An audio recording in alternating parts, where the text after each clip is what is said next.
Assalamualaikum warahmatullahi wabarakatuh. Perkenalkan, nama saya Nurisabila Firdausita, NIM 226 dari kelas Sistem Operasi F. Di sini saya akan menjelaskan mengenai tugas 4 sistem operasi. Untuk exercise-nya, di situ ada tabel proses, first time, sama waktu kedatangan. Gambar Gantt chart dan tentukan average waiting time serta average turnaround time dari ketiga proses di atas dengan algoritma. Yang pertama adalah first come first serve, yang kedua adalah round robin dengan time quantum 2, dan yang ketiga adalah round robin dengan chi sama dengan 5 atau time quantumnya adalah 5. Kemudian yang pertama adalah first come first serve. First come first serve adalah algoritma yang mendahulukan proses yang lebih dahulu datang. Di situ dapat dilihat ada 3 kolom, yaitu kolom proses, first time, dan waktu kedatangan. Untuk kolom proses ada P1, P2, dan juga P3. Untuk first time adalah waktu yang dibutuhkan untuk mengeksekusi suatu proses. Di P1 ini akan dieksekusi sebanyak 10 satuan waktu. Kemudian P2 adalah 2 dan P3 adalah 5. Yang selanjutnya adalah waktu kedatangan. Untuk P1 waktu kedatangannya adalah 0, P2 adalah 3, dan P3 adalah 4. Langkah selanjutnya yaitu pembuatan Gantt chart. Pembuatan Gantt chart ini digunakan untuk mengilustrasikan proses P1, P2, dan P3 ini yang sedang dieksekusi oleh CPU. Yang pertama kali dilakukan yaitu mendefinisikan angka pertama dan juga angka terakhir. Angka pertamanya adalah 0 dan angka terakhirnya adalah 17. Angka 0 itu didapat dari waktu kedatangan yang pertama kali datang, dan waktu 17 itu didapat dari penjumlahan first time dari P1 sampai dengan P3-nya. Kemudian P1 itu karena pertama kali datang, waktu datangnya adalah 0, jadi akan dieksekusi terlebih dahulu. Kemudian di sini ada di waktu ke-10 itu terminate, artinya P1 itu selesai diproses. Angka 10 ini didapat dari first time dari P1-nya. Kemudian P2, kenapa 12? Karena dilihat dari first time-nya P2 adalah 2, tinggal 10 ditambah 2 sama dengan 12. Sama halnya P3 juga seperti itu, karena first time P3-nya adalah 5, jadi tinggal 12 ditambah 5, akhirnya adalah 17. Kemudian untuk menghitung average waiting time, kita tentukan dulu waiting time-nya. Jadi waiting time itu proses itu menunggu. Untuk P1 karena pertama kali dieksekusi, dia untuk P1 waiting time-nya adalah 0. Karena dia waktu kedatangnya adalah 0, pertama kali datang dan langsung dieksekusi. Untuk P2, waktu kedatangnya adalah 3 dan menunggu dari waktu ke-3 sampai dengan ke-10. Jadi 10 dikurangi 3 sama dengan 7. Sedangkan untuk P3, waktu kedatangannya adalah 4. Jadi P3 itu menunggu dari waktu ke-4 sampai dengan waktu ke-12. Jadi 12 dikurangi 4 sama dengan 8. Jadi untuk average waiting time-nya adalah 0 ditambah 7 ditambah 4 ditambah 7 ditambah 8 dibagi 3 sama dengan 5. Kemudian untuk turnaround time, untuk menghitung rata-rata average turnaround time-nya, kita tentukan dulu untuk turnaround time-nya. Jadi turnaround time itu dia waktu pertama kali dia datang sampai dengan dia selesai dieksekusi. Jadi waktu semuanya dihitung mulai dari dia menunggu sampai selesai dieksekusi. Untuk P1 karena pertama kali datang, waktu datangnya 0, jadi dia selesai dieksekusi 10, terminate di waktu ke-10, jadi P1-nya sama dengan 10. Kemudian untuk yang P2 itu selesai dieksekusi di waktu ke-12 dan datang di waktu ke-3. Jadi 12 dikurangi 3 sama dengan 9. Untuk P3-nya dia selesai dieksekusi di waktu ke-17 dan waktu kedatangannya 4. Jadi tinggal 17 dikurangi 4 sama dengan 13. Jadi untuk average turnaround time-nya 10 ditambah 9 ditambah 13 dibagi dengan 3 sama dengan 10,67. Kemudian yang kedua adalah round robin dengan key atau time kuantumnya sama dengan 2.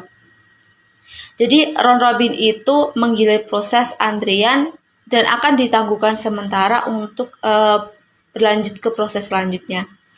Di sini di Gantt chart ini kenapa kok 2? Di sini karena dilihat dari key atau time kuantumnya itu 2. Jadi ini 2 untuk P1 dan di sini itu tidak di terminate tetapi di interrupt atau ditangguhkan sementara.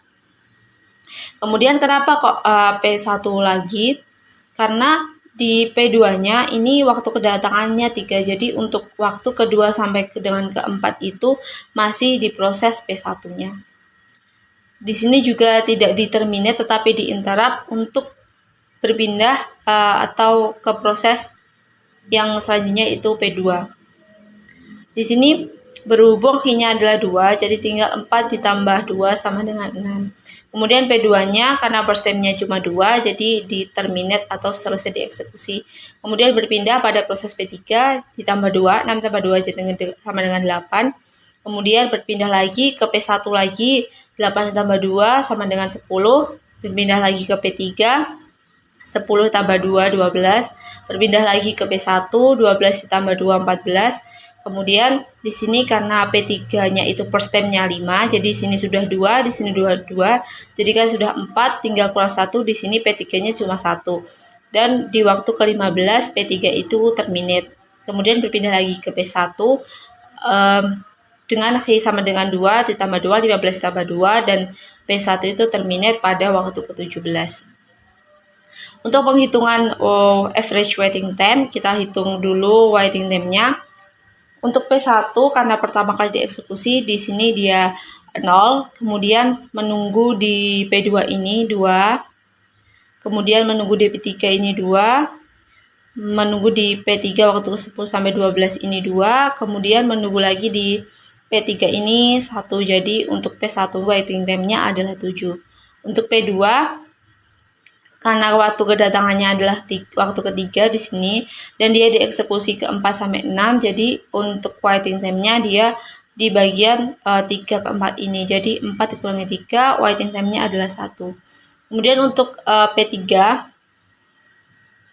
waiting time-nya itu karena waktu kedatangannya di 4 di sini, jadi dia waiting time di sini 2, kemudian di 8 sampai 10 ini 2.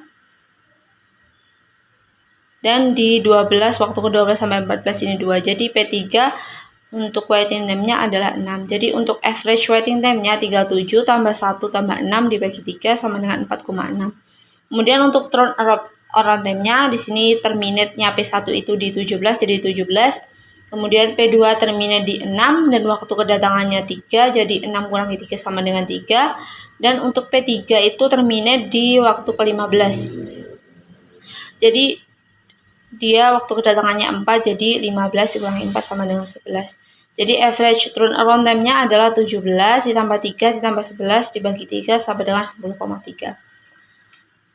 Kemudian untuk round robin dengan key atau time kuantumnya 5. Di sini kenapa 5? Karena ini time kuantumnya 5 untuk Gantt chart-nya. Jadi P1 itu dieksekusi sampai 5 dan di interrupt, ditangguhkan sementara, kemudian berpindah ke P2-nya. Setelah berpindah ke P2-nya, di sini karena P2-nya itu cuma 2, jadi di sini ditambah 2, jadi sampai ke 7, P2 itu di terminate atau selesai dieksekusi. Kemudian berpindah ke proses P3, karena key-nya kuantumnya itu 5, jadi 7 tambah 5 sama dengan 12, dan karena press time P3-nya 5, jadi di terminate, dia selesai dieksekusi dan akan berpindah ke proses yang ke P1. Karena ini key-nya juga 5, jadi 12 tambah 5 sama dengan 17 dan di terminate di waktu ke-17 untuk P1-nya. Untuk penghitungan average waiting time, kita hitung dulu waiting time-nya. Untuk P1 itu karena waktu kedatangannya 0, jadi di sini dia 0. Kemudian 2 dia menunggu di 5 sampai waktu ke-5 sampai ke-7 ini 2. Kemudian menunggu di waktu ke-17 sampai 12 ini 5. Jadi untuk P1 waiting time-nya adalah 7. Untuk P2 karena waktu kedatangannya 3 dan dia dieksekusi pada waktu ke-5 sampai ke-7, jadi untuk waiting time-nya tinggal 5 dikurangi 3 sama dengan 2. Kemudian untuk P3 dia menunggu dia datangnya di waktu ke-4, berarti tinggal 5 dikurangi 4 ditambah menunggu di bagian P2 waktu 5 sampai dengan ke-7 ini. Jadi P3-nya adalah 3. Jadi untuk average waiting time-nya adalah 7 tambah 2 tambah 3 dibagi 3. Jadi sama dengan 4. Kemudian untuk turnaround time, untuk P1 terminate di waktu ke-17. Kemudian P2-nya terminate di waktu ke-7. Jadi 7 dikurangi waktu kedatangannya 3 sama dengan 4. Dan P3 terminate di waktu ke-12, jadi waktu kedatangannya 4, jadi 12 dikurangi 4 sama dengan 8. Untuk average turnaround time-nya 17 ditambah 4 ditambah 8 dibagi 3 sama dengan 9,67. Itu saja penyampaian dari saya. Terima kasih. Wassalamualaikum warahmatullahi wabarakatuh.